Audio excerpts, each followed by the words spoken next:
Yesterday, Fernando Mendoza, he got a little playing time. He threw a pick six. But it does appear that Clint Kubiak is not ready to wave the white flag on him possibly starting. At least it's the way he's making it sound.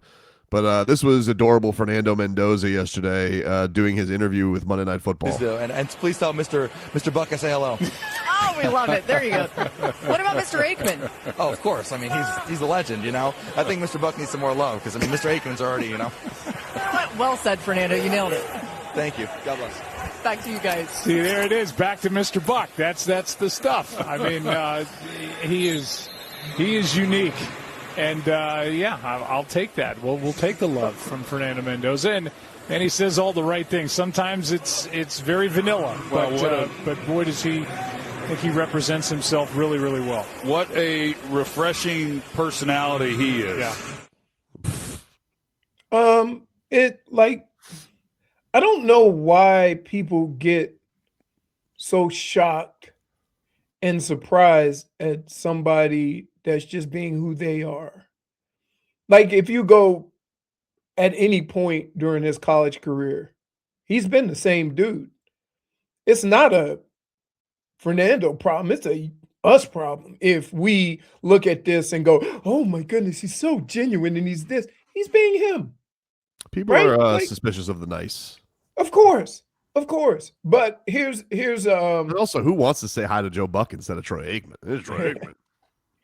I would also say that I would stick to my guns with him. Big picture, right? For all the people that think that, oh, he looks good enough to play, just throw him out there. Well, the coaches know. And there's no rush. Where are you going now? The only thing that could happen by playing a quarterback too soon is that his head gets scrambled and now you're playing catch up because he hasn't gotten to a certain point yet. Right? Like, people think it was great to see Shedeur play last year, but without him being able to read defenses and him just running around, how was that better for the Browns organization? It wasn't. So to sit here and think, and then when you actually think about it, some of your more consistent quarterbacks all sat for a period of time. Some do. Most number ones now are going out there and they're playing. Like, listen, Cam Ward took his lumps last year, and it was rough. It was a rough go of it for him. Right, but you also understand that I would say some quarterbacks can handle it. Cam Ward seems like he has it all together to the point where he can go through something like this and still, right? But that's something you got to absolutely know before you go that route. I mean, he physically looks like he can handle it. You know, as far as like, you know, he's a stout kid, it looks like. But listen, they all do well in the combine, right? In the train motions to show how they could drop back, how they can do these things. But mentally, you're asking a guy to take on more than he's ever taken on in his life and still be able to perform at that level. I'm not saying there's not guys that can or can't do it. What I'm saying is that you risk a lot more putting a guy in there too soon than too late. Right? I mean, Tom Brady sat what? A month and a half? Right? Aaron Rodgers sat for 3 years. So, like, we have to, but then you have like the Troy Aikmans of the world who, by the way, let's also understand that you cannot be an athlete or a quarterback in the NFL and have the rookie years that Troy Aikman had and that Peyton Manning had, and everybody go, okay, he has to go through his lumps. That doesn't happen today. Very doubtful. Like, right. So understand what you're risking.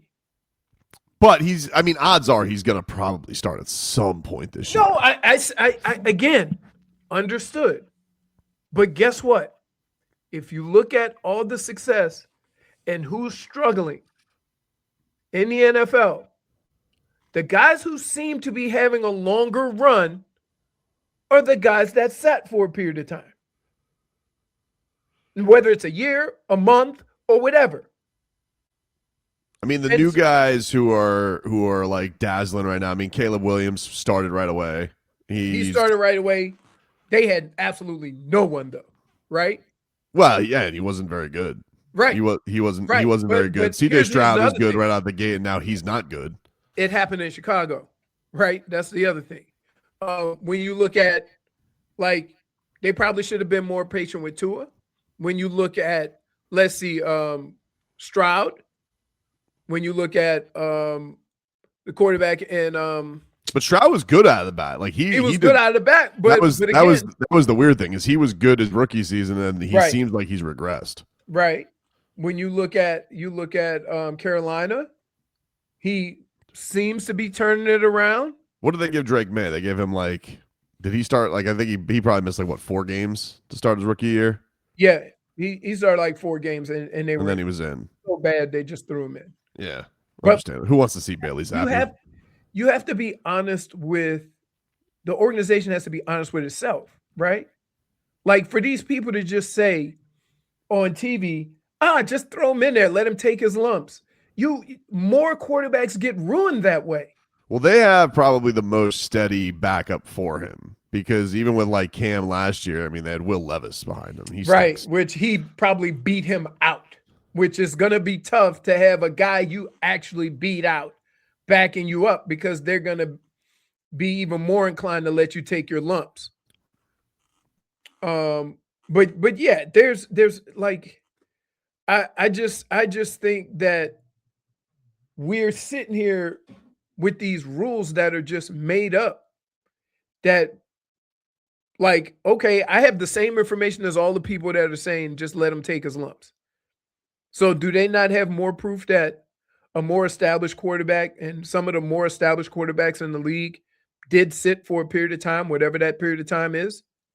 Do they not have that same information? I don't But yet think they still it's a mix. I don't think like you could say it's every established quarterback because like right now, look at Jackson. I mean, it's usually like a few games. It feels like is kind of but I'm not run. saying it has to be a year or 2 years. I'm not saying it's Aaron Rodgers or the quarterback in Green Bay. I'm not saying that's a unique situation, right? That 2 or 3 years. Usually teams don't have that patience. Or more importantly, they don't draft a quarterback that, like that. I would say, look at Patrick Mahomes. Patrick Mahomes, like, did he sit a whole year? Or I think he got like a game at the end of the year, but yeah, it was Alex Smith. Right. It was Alex Smith, but other guys, were either, they've moved around. Bo Nix started right away right now. Right. So like I think this like kind of younger crop, there's a lot of guys who did get right in there. Right. And make things happen. But I think with Fernando, with Tom Brady around the organization, and he's really been pretty passionate about it, it probably leans towards he's not going to start against the Dolphins. Yeah. But I don't know. Maybe like Kirk Cousins, they're just like, hey, it's too old. Is there anybody that understands what sitting out a few games and what they learned sitting out more than Tom Brady? No, he definitely would. He would have the input on that for sure. Okay. And now if you have, arguably the best quarterback to ever play the game and him not even flinching on that, you think there has to be some importance to it? Yeah, I think so. I think that's probably gonna have some say in it. I would unless he just looks better than Kirk Cousins. It even if he does, the job here is not to make sure he's ready for this season, but maybe the 7 to 10 seasons after. And that's how you have to look at this, right? We're not looking at this as a short-term thing.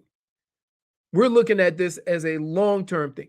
What happened to in Dallas when he came in when Tony Romo got hurt and then he just basically kept the job? Different situation. Different situation with Tom Brady. You got to look at it different from a guy who is a number 1 pick, like a number 1 pick, or a guy. It doesn't change the qualifications of doing the job, though. It changes it a little bit. I think it does. The idea that a guy is, is going to be looked upon. First of all, it's usually that's like going to be looked upon as the cream of the crop of the draft. So he should be more ready theoretically than a third rounder. So I do think well, that then changes a third something. rounder, yes, but there's still some development that has to happen. There's certain things that are just a little bit different in how you have to do things, right? And so they have a veteran quarterback in there that can assist with that, to where he can watch and learn how to be a professional. Like, again, I'm not saying that this is a long-term thing, right? But I am saying that most quarterbacks benefit from being able to see how it's done first and being able to learn that way versus just throwing them in there. Josh Hart Like, says that- everybody mentally can't handle failure. that's true. And so you without even knowing, you throw a guy in there and then he's had more failure in his first, 3 games than he's had in his whole career. Like, Well, he seems yeah, like a guy that, I mean, going from a no recruit guy to transferring colleges, I could see him having the makeup to do that. yeah, like, again, I could see it too. Josh says, does Mendoza have a heel version of him? No, he said the Vegas Strip is a haunted house. He's treating it like the haunted house in the neighborhood. I don't think there is a heel version. I think he has his milk and cookies to go to bed and has protein shakes for breakfast.